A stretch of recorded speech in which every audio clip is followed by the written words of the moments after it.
সিদ্ধান্ত নেওয়া হয়। সকল দল ও অংশীজনদের সাথে আলোচনা করে গঠিত অন্তর্বর্তীকালীন সরকার যত দ্রুত সম্ভব নির্বাচনের ব্যবস্থা করবে। বৈষম্য বিরোধী ছাত্র আন্দোলন ও বিভিন্ন মিথ্যা মামলায় আটক সহ সকল বন্দীদের মুক্তি দেওয়া হবে। বৈষম্য বিরোধী ছাত্র আন্দোলনের নিহতদের পরিবারদের ক্ষতিপূরণ প্রদান ও আহতদের সুচিকিৎসার প্রয়োজনীয় সকল সহায়তা দেওয়া হবে। সর্বসম্মতিক্রমে বিএনপির চেয়ারপারসন বেগম খালেদা জিয়াকে মুক্তি দেওয়ার সিদ্ধান্ত নেওয়া হয়। প্রিয় দেশবাসী, আমি দেশের আইন শৃঙ্খলা পরিস্থিতি স্বাভাবিক করতে এবং লুপ্তরাজ ও ধ্বংসাত্মক কর্মকাণ্ড বন্ধ করতে রাজনৈতিক দলগুলোর প্রতি আহ্বান জানাচ্ছি।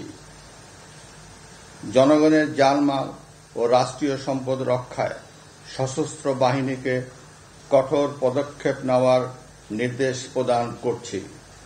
সাম্প্রদায়িক সম্প্রীতি ও সংখ্যালঘুদের নিরাপত্তা নিশ্চিত করতে এবং সরকারি সম্পত্তি রক্ষায় সকলকে এগিয়ে আসার আহ্বান জানাচ্ছি।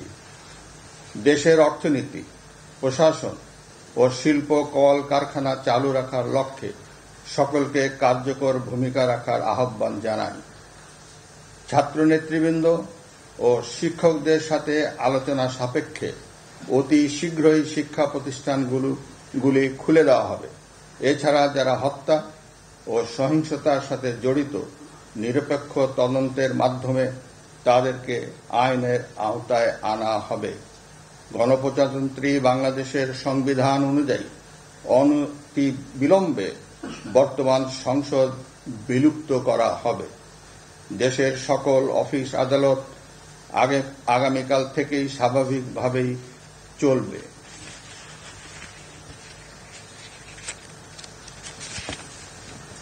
প্রিয় দেশবাসী, আসুন আমরা দেশকে বাঁচাতে একযোগে কাজ করি।